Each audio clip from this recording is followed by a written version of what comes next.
একটা শহরে পূজা নামের একটা মহিলা থাকত। ও সেলাইয়ের কাজ করত। ও স্বভাবের অনেক ভালো মহিলা ছিল। নিন, আপনার জামা তৈরি হয়ে গেছে। আমি এটা নিতে পারবো না। কেন?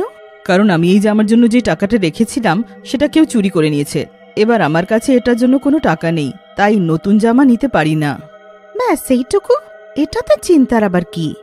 নিন, আপনি আপনার জামাটা নিয়ে যান, পয়সাটা পরে দিয়ে দেবেন, কোনো ব্যাপার নয়। আপনি অনেক ভালো আছেন, আমি শীঘ্রই আপনার টাকা শোধ করে দেব।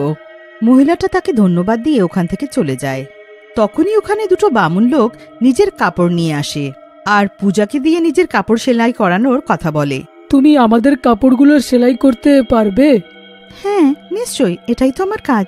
আমি তোমাদেরও কাপড় সেলাই করে দেব, এখানে রেখে যাও কাপড়টা। আমরা আসলে খুবই ছোট, বুঝলে, আর লোকেরা আমাদেরকে নিয়ে ঠাট্টা করে। তুমি আমাদের কাপড়গুলো সেলাই করবে আমাদেরকে নিয়ে ঠাট্টা না করে? ঠাট্টা করলে কি হবে? মানুষ তো তোমরাও আছো। আমি তোমাদের কাপড় নিশ্চয়ই সেলাই করব। কাপড়টা ছেড়ে যাও আর 2-3 দিন পরে এসে নিয়ে যেও। পূজা ওই বামুনদের কাপড়টা সেলাই করতে লেগে পড়ে আর খুব সুন্দর সেলাই করে। 3 দিন পরেও বামুনরা আসে না। তারপর সন্ধে হয়ে যায়। পূজা ভাবে এবার আর কেউ আসবে না, আর ও নিজের আসল রূপ, যেটা ডাইনির রূপ থাকে, ওটা নিয়ে কাঁদতে থাকে। ওর কান্না শুনে একটা বামুন ওখানে আসে। তুমি কে গো? আর পূজা কোথায়? ডাইনি ওকে দেখে ঘাবড়িয়ে যায় আর নিজের পূজার রূপে চলে আসে। এসব কি হচ্ছে? হ্যাঁ, তুমি কে? আর হঠাৎ করে পূজা হয়ে গেলে কি করে? আমি পূজাই আছি, আমার আসল রূপ এটা। দয়া করে কাউকে এটা বলো না, নইলে লোকেরা আমাকে মেরে ফেলবে। এই কারণে আমি এখানে ভালো মহিলা হয়ে থাকি, আর এই কারণেই আমি কাউকে মেরে নিজের ক্ষুধা সারাতে পারি না। ও আচ্ছা, আমি কি কোনো সাহায্য করতে পারি? আমি কি তোমার সামনে নিজের আসল রূপে আসতে পারি? তুমি ভয় পাবে না তো? হ্যাঁ নিশ্চয়ই, আমি ভয় পাই না, কারণ আমি এই সব সহ্য করেছি তো। আর আমি তোমাকে না ভয় পাই, আর তোমাকে না আমি খিল্লি করব। পূজা নিজের আসল ডাইনি রূপে চলে আসে, কিন্তু তবুও দুঃখিত থাকে। কি হয়েছে? আমি কি তোমার কোনো সাহায্য করতে পারি? না, তুমি আমার সাহায্য কি করে করবে, আর কেনই বা করবে?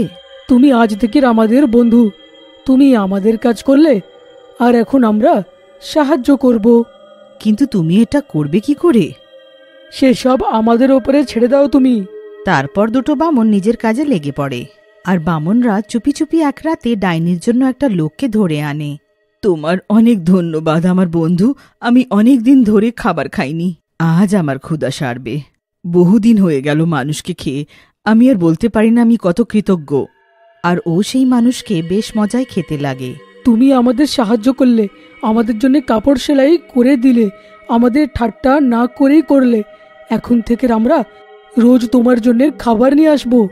হ্যাঁ, আজ থেকে আমরা তোমার জন্য খাবার নিয়ে আসব। রোজ রাতে আমরা একটা একটা মানুষ ধরে নিয়ে আসব, কোনো সমস্যা নেই। আর কেউ কিছু জানতেই তো পারবে না, কারণ এইসব কাজটা আমরা দুজন করব। লেকিন তোমরা মানুষকে মারতে চাও কেন? তোমরাও তো মানুষই আছো। হ্যাঁ, কিন্তু এটা তো কেউই বোঝে না। সব মানুষরা আমাদেরকে নিয়ে খুবই খিল্লি করে, তাই এদের বেঁচে থেকে লাভটা কি? এখন যারা যারা আমাদেরকে নিয়ে ঠাট্টা করবে, ওদেরকে রাতের বেলায় আমরা মারব আর ধরে এখানে নিয়ে আসব। তারপর তুমি এদেরকে ধরে খেয়ে নিও, আর আমরা শান্তিও পাবো। আমি আজকে অনেক খুশি যে আমি তোমার মতো বন্ধু পেলাম, নইলে মৃত্যুর ভয়ে আমাকে খালি পেটে ঘুমোতে হতো, কখনো মনের মতো খাবার পেতাম না। এবার থেকে আমি তোমাদের কাপড় বিনামূল্যে সেলাই করব। 3 জনে হাসতে লাগে আর নিজের কাজে লেগে পড়ে। দুটো বামন বাইরে ঘুরে ঘুরে নানান জায়গা থেকে মানুষকে ধরে আনতো আর ডাইনিকে খেতে দিত। এইভাবেই চলতে থাকে, কিন্তু ধীরে ধীরে লোকেরা গায়েব হতে লাগে, আর এই কারণে পুলিশের সন্দেহ হয়। আবে, এসব কি হচ্ছে রে? রোজ কেউ না কেউ উধাওই হয়ে যাচ্ছে। হ্যাঁ, কেউ না কেউ এই কাজটা করছে, শিগগিরই ধরতে হবে।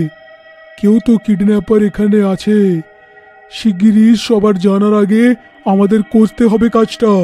স্যার, আগার এমনি হতো তাহলে সে তো পয়সা মাংতো, পয়সা, কিন্তু এইখানে তো কেউ পয়সা মাংছেই না, আর কাউকে পাওয়াও যাচ্ছে না।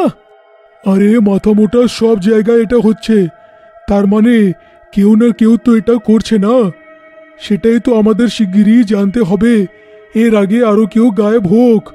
শিগগিরই যা আর খোঁজগুলো নে। পুলিশ নিজের তদন্তে লেগে পড়ে আর জানতে পারে যে যেখান থেকে লোকেরা গায়েব হয়েছে ওখানে দুটো বামুনকে দেখা গেছে। অন্যদিকে ডাইনি এখনো বেশ মজায় লোকেদেরকে খেতে থাকে। এত তো আমি সারা জীবনে খাইনি, যত তোমরা দুজনে মিলে আমাকে খাইয়ে দিলে। এমন বন্ধু যেন সবাই পায়। দেখো, আমাদের খুব ভালো লাগে তোমাকে খুশি দেখতে, তাই তো আমরা এসব করি। বন্ধু তো এই জন্যেই হয়। আর দেখো না, তুমি এখনো ভালোভাবে সুস্থই আছো, আর কারুর আমাদের ওপরে সন্দেহ হচ্ছে না, জানতেই পারছে না। হ্যাঁ, এটা তো ঠিক বলছো তোমরা, ব্যাস এমনিই চলতে থাকুক। কিন্তু তিনজনে এই কথা থেকে অজানা থাকে যে পুলিশ তাদেরকে খুঁজতে লেগেছে, আর ওরা এখনো লোকেদেরকে মেরে ডাইনিকে দিচ্ছিল। আমাদের শিগগিরই কিছু একটা করতেই হবে, না হলে কে জানে ওই বামনগুলো আর কি কি করবে।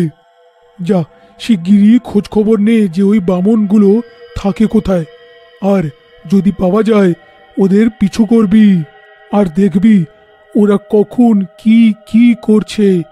হতেও তো পারে ওরা লোকেদেরকে ধরে ওদের বেচে দিচ্ছে। হ্যাঁ, পুলিশের অনেক খোঁজার পরেও বামনদেরকে খোঁজা যায় না, কিন্তু তবুও পুলিশ হার মানে না। আরে এসব কি করে হতে পারে যে আমাদের এত খোঁজার পরেও ওই বামনগুলো পাওয়া যাচ্ছে না? হ্যাঁ, তখনই ওখানে একটা সিপাহী আসে আর বলে, স্যার, ওদের খবর পাওয়া গেছে। ওরা দুজন ভাই, আর ওরা এই গ্রামেই থাকে।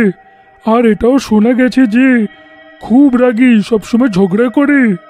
আরে তাহলে চল, শিগগিরই পিছু করতে হবে তো, না হলে আবার হাত থেকে বেরিয়ে যাবে ওরা। পুলিশ বামনদের পিছু করে তো দেখে যে ওরা একটা মানুষকে মেরে চুপি চুপি কোথাও নিয়ে যাচ্ছে। ওহো, এই মানুষটা তো খুবই মোটা, আজ তো ডাইনির মজাই হয়ে যাবে। এরা দুজন কার কথা বলছে? আরে জানি না তো, এরা দুজন এটাকে কোথায় নিয়ে যাচ্ছে আর এর সাথে করতে কি চায়। পুলিশরা দেখে যে ওই দুটো বামুনরা একটা মানুষের শবকে নিয়ে একটা ঘরের ভেতরে যাচ্ছে, আর ঘরটা ভেতর থেকে বন্ধ করে।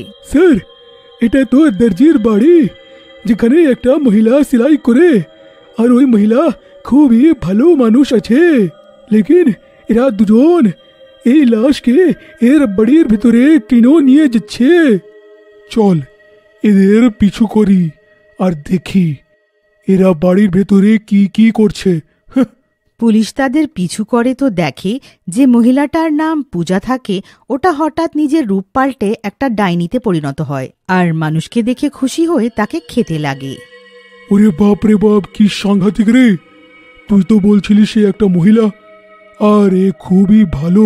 হ্যাঁ, আরে ওই দুই বামনকে দিয়ে নিজের কাজগুলো করায়। হতে পারে ভয়ের চোটে ওরা এই কাজগুলো করছে, এই জন্যই হয়তো ও মানুষদেরকে মারছে, তারপর এর জন্যে খাবারের ব্যবস্থা করছে, তাই না? হ্যাঁ হ্যাঁ স্যার, আমি তো জানতামই না যে একটা ডাইনি আছে বলে, আর ইনসানদেরকে খেয়ে নেয়। এখন তো আমার ভি ভয় করছে অনেক। আরে পাগল, আমাদের ভয় পাওয়ার নেই, সাহস নিয়ে কাজ করতে হবে, বুঝলি? কিছুক্ষণ পর ওই দুটো বামন ডাইনির ঘর থেকে বেরিয়ে যেতে থাকে। তখনই পুলিশ তাদেরকে ধরে ফেলে। अब আমাদের কি করতে হবে স্যার? এটা এরাই বলবে। বল রে, ওর কথা কেন শুনতিস? আর ও কি কোনো কারণ নিয়ে তোদেরকে বাধ্য করেছিল, যার কারণে তোরা লোকেদেরকে মারতিস? বল বল, শিগগিরই আমায় বল। ও তো এসব কিছুই চাইছিল না, ও তো শুধু ভয় পেত, মরে যাওয়ার ভয়। আর আজ সেটাই হলো। ও আমাদের খুব ভালো বন্ধু ছিল, আর এসব আমরা নিজের বন্ধুর জন্যে নিজের ইচ্ছে করছিলাম। হ্যাঁ, চল তাহলে, এখন তোদের ইচ্ছে মতনই তোদের শাস্তিটা দেওয়া যাক। এ শোন, বাড়িটাকে আগুন লাগিয়ে দে, বুঝলি? পুলিশ ওদেরকে নিয়ে ওখান থেকে চলে যায় আর ওদিকে ডাইনিও পুড়ে ছাই হয়ে